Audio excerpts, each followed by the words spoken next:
I'm Mike Dougherty. Today is Wednesday, October 6th. Here's a look at Vermont news from www.blubrrycomvtdnews81713531october62021. According to Vermont State Police data, 15 motorcyclists have died on Vermont highways this year, more than in any of the previous 10 years. This in a year when overall motorcycle crashes have actually gone down. That begs the question, why has this year been so deadly for motorcyclists in Vermont?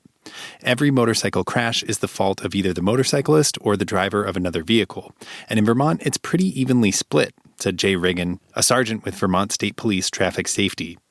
The pandemic has introduced factors that could be contributing to each. More people have picked up motorcycling for the first time, while increased stress creates literal blind spots for drivers. Vermont will continue to send some incarcerated people to an out-of-state prison.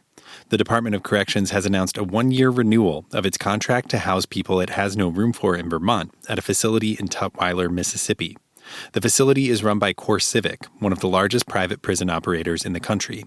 The contract renewal comes despite criticism leveled at CoreCivic from the head of the Corrections Department more than a year ago, when he stated he had lost trust in the company. Interim Corrections Commissioner James Baker made the comments in the summer of 2020, when roughly 85% of the incarcerated individuals from Vermont at the CoreCivic facility had tested positive for COVID-19.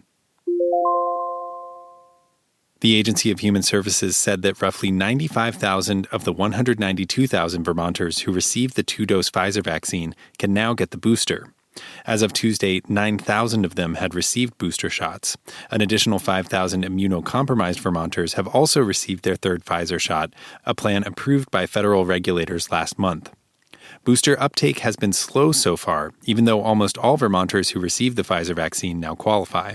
Officials said the slow uptake is not about the availability of boosters, since every area in Vermont has booster offerings. Despite the slow start, the state offers mass vaccination clinics by appointment.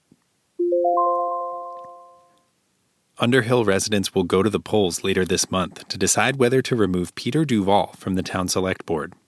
The recall vote October 19th comes in the wake of charges that Duval has violated the board's conflict of interest policy and failed to conduct himself in a professional and respectful manner while in office. Duval was elected to the seat in March 2020 in an uncontested race. His term concludes in 2023. Voting will take place at Town Hall on October 19th. If residents choose to recall Duval, he would be removed from the select board immediately and would not be able to run for office again for 12 months.